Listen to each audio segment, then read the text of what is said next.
There's one thing I've learned about the aquarium hobby, it's this. Hi everyone, it's Adam here from Aquatics. So if there's one thing I've learned about the aquarium hobby, it's that even though we want to dedicate as much room as possible to our display tanks, and if you're an experienced fish keeper, you may have lots of display tanks. I personally have 3 at the moment, soon to be 4, and I have other tanks that are in storage as well. But if you're relatively new to the aquarium hobby, you may overlook this sort of small detail, which is that as much as you want to dedicate as much room as possible to our display tanks, it's very important to make sure that you keep some space available to keep all of your equipment. And in the aquarium hobby, there is lots and lots of equipment that you might have. And I'm not necessarily talking about things like buckets and siphon tubes and things like that. I'm also talking about, spare equipment, foods, medicines, that sort of thing. And very often, and it can be the cause of many arguments in many households, is that where are you going to store all of this equipment? And okay, you can store some of it in your cabinets where your aquariums sit, but very often, especially in the UK, we have quite small houses and space is limited as to where we store our equipment. But I just wanted to do this video just to show you that I'm no exception. I have equipment everywhere, and I'm going to take you around and show you some of the things which I've kept. And yeah, it's just something to bear in mind really, that if you're relatively new to the hobby, you really just want to make sure that you've got space to keep this equipment. So let me just take you around. I'm going to show you what I've got, and yeah, I'm not the tidiest person, but as you'll see as we go around. So yeah, we'll start outside, I think. We're just going to start with this bunker that I've got out here. So straight away there's a bucket there with some old gravel and aqua soil in it.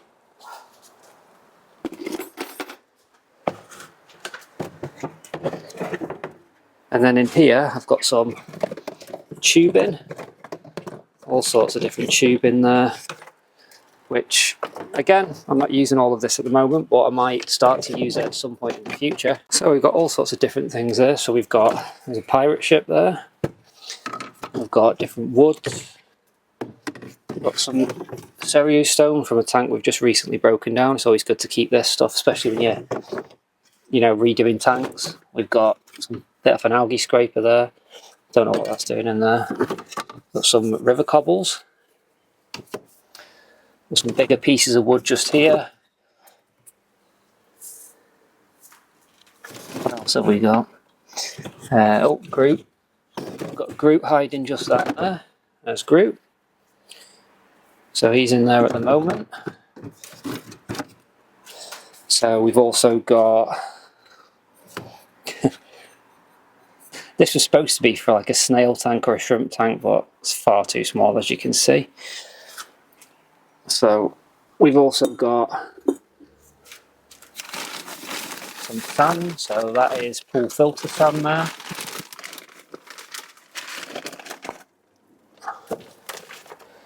We've got some more sand, we've got some play sand there. We've got some, I think, river sand there. Some pond soil just there. Some detail gravel. Got some more sands. We've got some Nutri-Base just there. Moving on to in the house, so we've got some fish foods here. So we've got some NT Labs probiotic. We've got NT Labs micro crumb. This in here is the EBO foods, which I don't know if I can do that. I'm not going to do that with one hand, I'll tip it everywhere. So underneath this tank, let's see what we've got in here. By the way, some of this is new to me because I forget that I have things half the time. So we've got a spare tank there, we've got some glass cleaner, we've got Flourish Excel at the back there, which I don't tend to use that often. So that's that one. So let's move on to one of the other tanks. Oh, have a quick look at the fish while we're here. Fish are all doing great. Really, really nice tank, this one. It's been set up quite a while now. Some of these cardinal tetras I've actually had for, I think, about 2.5 years now. I actually bought them when I first got back into the hobby. So some of these are doing really well.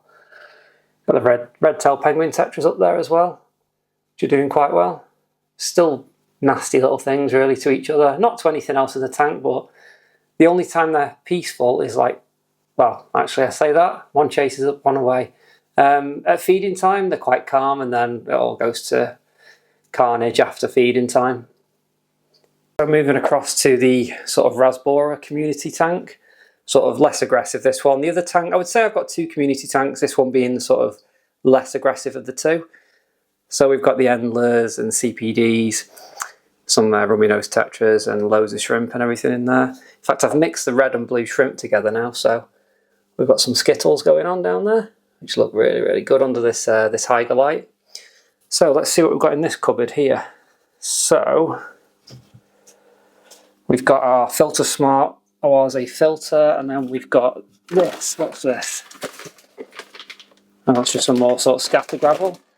I don't know why that's in there and not outside, but there you go. We've got some aquarium lids there.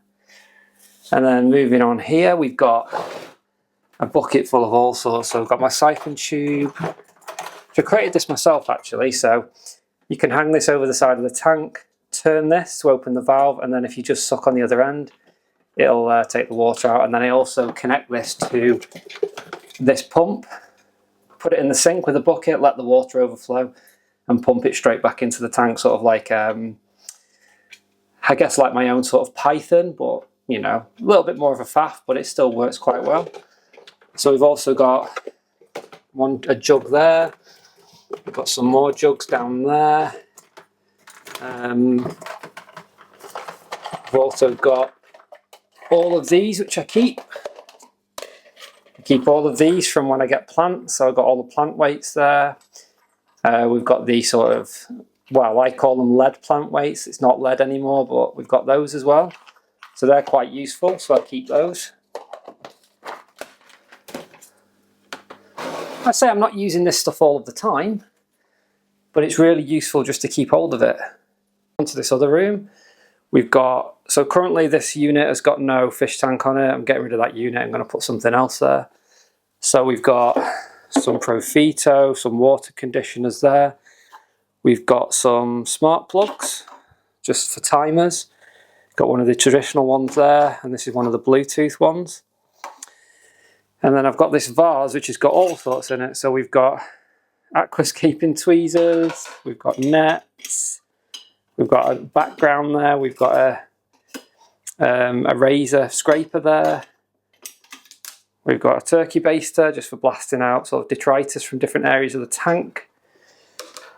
We've got a toothbrush for getting into the corners when you're cleaning the glass. Some more tweezers there. We've got, probably easier if I show you that way actually, we've got a cleaning brush for cleaning the pipes of your filter out. We've got more scissors. I don't think we've got anything in these cupboards at the moment. No, they're all empty. Yeah, they're all empty. And then I've got this unit, so we've got some more foods. We've got some shrimp enhancer, some more EBO foods there. We've got some cichlid bug bites. Just there. I don't know why that's not focusing, but there we go. I think there's some more EBO foods just in there. This is a back scratcher. Don't know why that's there.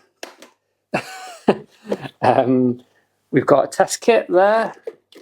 We've got some, so we've got test kit. We've got some Rapashi there, which was sent to me by one of my subscribers. We've got some API root tabs.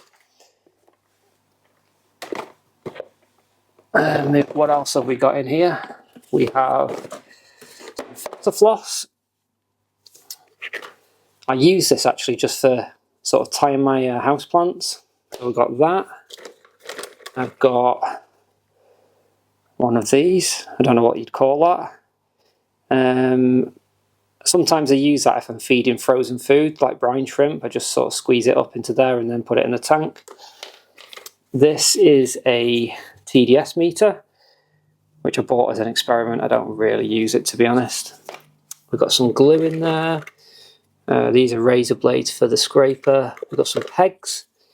Now I use these pegs, if I get any new fish, I use these just to make sure that the bag that I'm floating on top of the tank doesn't move around too much. I just find it a bit easier just to, especially when I'm opening the bag and introducing a bit of bag water, I just like to clip the bag to the side of the tank, make sure it doesn't work, make sure it doesn't move. We've got some more tweezers there.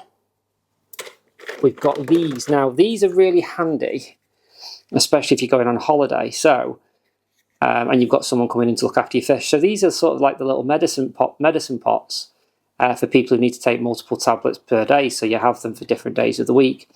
What I like to do is I like to put a little bit of food in each one and just leave these next to each tank, so that the person that's sort of going to feed the fish, usually my dad, will not overfeed them. He knows exactly how much food to give them, so that's quite handy. What else have we got in here? Some more glues. That's just a measuring pot as well. So that is that little drawer. So we've also got this drawer, which has got some glass thermometers in there. We've got some fish bags, always handy. We've got an algae scraper, which I don't really like the magnetic ones, but each to their own. Another thermometer there. And then we've got some spare API tubes. And the thing is that I'm never going to throw any of this away, because you never know when I might need it. So, moving on to the Blackwater tank. So, the Betta's doing really well in there actually. Really enjoying life in that new tank. So in this cupboard, we've got some API leaf zone just sort of down there on the floor. And then inside this cupboard, we've got lots of different botanicals. And then down here, we've got a series of, we've got some screws. Ignore those, but we've got some different medicines, so just the NT Labs ones. So we've got disease solve, anti-white spot fungus, swim bladder treatment, etc. So they're in there. What else have we got? So moving on to here, we have another bucket, which is the main one I use for doing water changes. Let's see what's inside there. So we have another jug. A couple of jugs actually. We've got some sponges to clean the glass. We've got a temperature gun, which I use this just for checking the temperature of the water that I'm adding back to the tank. It's always really useful just to use that. We've got another little siphon tube.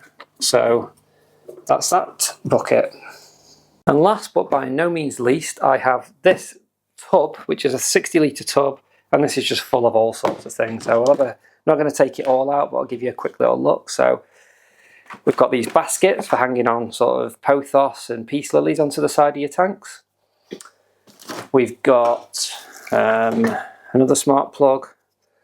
We've got extension leads. We've got some filter cartridges there. We've got extra lights just here. We've got filters.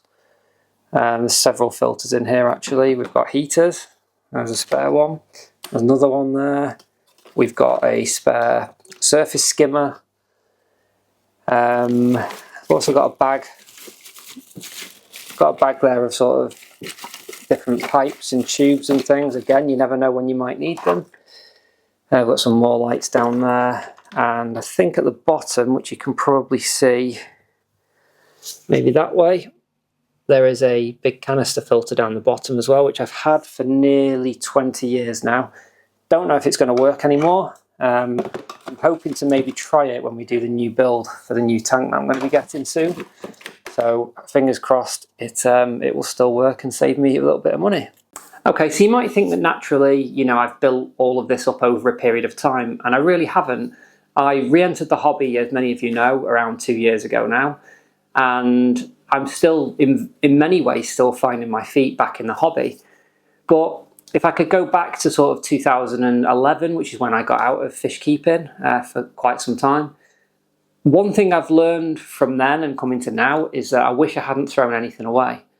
Now I know that it's, like I said at the start of the video, it's difficult to store things, but I think it's very important for any fish keeper to make sure that they have all of these different bits of materials and things, because You know, as fish keepers, we always like to change things around.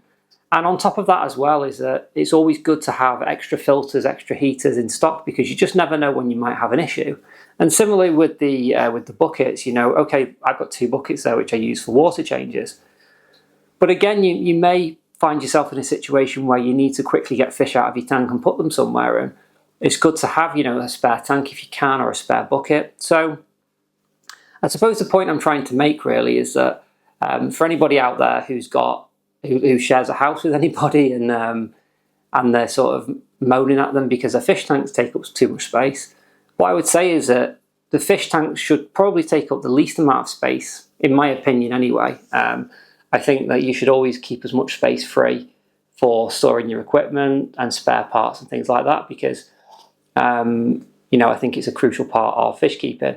I wish I'd done that back in 2011 when I stopped keeping fish, because to build all of that back up has taken a long time. And ultimately as well is that this hobby is very expensive, you know, and if you've got things which you can keep and use them years and years later, as I mentioned, I've got that Eheim external filter which is about 20 years old, but I'm hoping it's going to work, and if it does, that's going to save me quite a lot of money rather than buying a new filter. So if you can, just keep everything, is what my advice would be. Anyway, I hope you're happy with seeing all of my rubbish. You know, give you a little tour of all of the things which I keep. A bit different from normally, you know, we'd be doing something in the tanks or with the plants and things like that. But I just thought it's just another aspect of fish keeping that many new fish keepers might overlook. So anyway, I hope you've enjoyed the video, and I will see you on the next one. Bye for now.